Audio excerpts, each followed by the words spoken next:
السلام عليكم، عاملين ايه؟ يا رب تكونوا بألف صحة وبألف خير. اللهم صل وسلم وبارك على محمد. تعالوا نشوف وصفتنا السهلة البسيطة.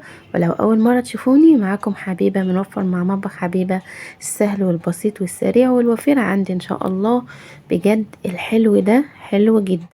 اعمليها في رأس السنة وبجد وفيرة زي ما أنا معوداكم. طعمها خطير، قطعة كده توديكي في حتة تانية خالص. ما كنتش متوقعة صراحة ان هي طعمها حلو جدا قوي كده. القطمة منها توديكي في حتة تانية خالص. اعمليها وجربيها. ويلا بينا نشوف مقاديرها السهلة البسيطة الوفيرة. بنوفر مع مطبخ حبيبة. اخبطي لايك وتعالوا نشوف المقادير. هنا 130 جرام من البسكويت، اي نوع بسكويت عندك، اي بسكويت شاي دماري. الباكة من 5 جنيه، وده بدل نوع تاني. يعني اي نوع بسكويت عندك. انا معايا هنا 130 جرام. هتلاقي مكتوب عليه الجرامات. وتعالي نفرمه ونشوف احنا هنعمل ايه.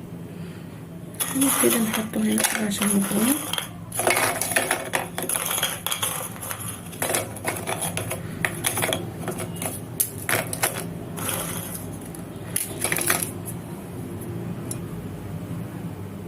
فرمناه اهو. فرمناه زي ما انتوا شايفين اهو. هنحط عليه معلقتين سكر. لو عندك سكر ناعم مفيش مشكله، لو عندك سكر بودر مفيش مشكله. حطينا معلقتين وهنقلبهم. طبعا ده لو انت عايزاه ساده. احنا هنعمله النهارده بالكاكاو. الوصفه بتاعتنا النهارده جميله قوي. هنحط معلقه ونص كاكاو. شايفين انا حطيت معلقه هرميه.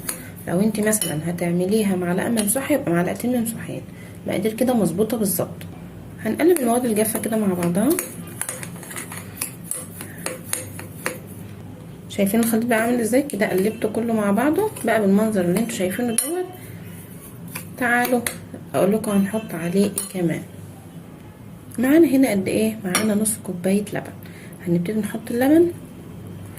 ماشي، مش هنحط كله طبعا، لازم واحده واحده عشان نعمل زي العجين كده، تكون قوامها زي العجين. مش عايزين نضيف كتير. تمام، هنحط لها حبه كمان. بقيت نص كوبايه كده. نبتدي نعجن العجينه بتاعتنا. بصوا بسم الله ما شاء الله، ريحتها طالعه حلوه جدا. بقى زي ما انتوا شايفين كده الخليط بتاعنا. قطعه كاكاو هم ادوبها كمان. بصوا جميل قوي. يلا بينا اقول لكم احنا هنعمل معاه ايه. انا جبت كيس ثلاجه، فتحت اهو. ماشي، هتسوي كده. وهبتدي انزل بيها هنا كده، عشان انا لازم اقفلها زي ما انتوا هتشوفوها. تمام.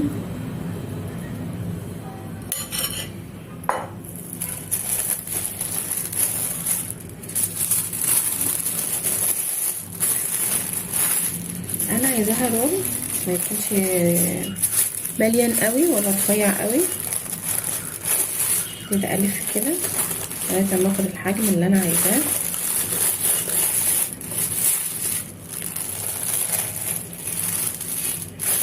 اهم حاجه احنا لفينا اهو.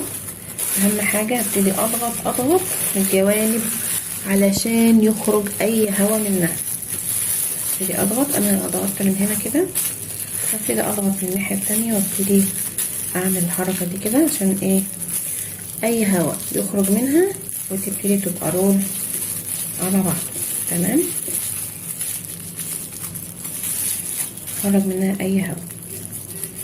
وهروح واحطها في الفريزر لمدة من ساعة ونص لساعتين علشان تتجمد وتبقى معايا رول ممتاز. تمام اهو، رول حلو اهو. هبتدي اخده زي ما هو كده واحطه في الفريزر. عايزه ترفعيه رفعيه، بس انا حابه التخن دوت. ويلا بينا. خرجناها من الفريزر زي ما انتوا شايفين. هي متلجة بس سهلة ان هي تتقطع جدا.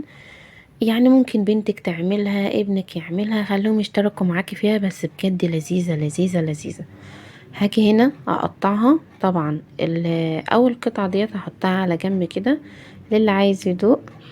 هبتدي اقطعها كده، مش هقطعها رفيع خالص، هقطعها عريض شوية عشان تبقى معايا تمام. بصي جميلة جدا، وبصي بتقطع معايا بمنتهى السهولة، يعني على اساس ان هي متلجة بس برضو تقطعها حلو جدا. مش لازم ادي للحاجة كتير يعني علشان تطلع جميلة، بس صدقيني بأبسط المقادير وبحبك هتطلعي احلى حاجة في الدنيا. بصي المقادير سهلة جدا وبسيطة جدا، وهتتقطع معانا كده زي ما انتوا شايفين ما شاء الله عليها. بصي ما شاء الله جميلة ازاي، القطعة ماسكة نفسها بس بجد لذيذة. لو انتي مش من مصر او من مصر قوليلي في التعليق انت منين، ده يشرفني جدا. و... وانت بتتفرجي ده يا ريت تعلقيلي عشان ده بيرفع الفيديو وبيخلي ناس تانية تشوفه. ولايك حلو منك، ومبسوطة جدا ان انت بتشوفيني لغاية هنا. ويلا بقينا نشوف احنا هنعمل ايه تاني.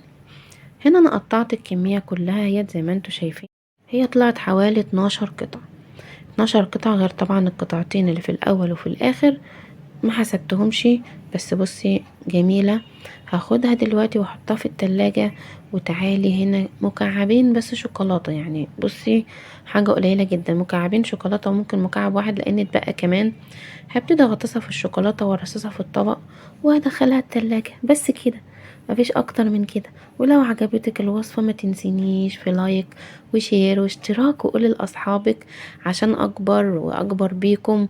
ووصفاتي ديت احاول بقدر الامكان ان انا اجيب لكم وصفات مبسطة وسهلة جدا.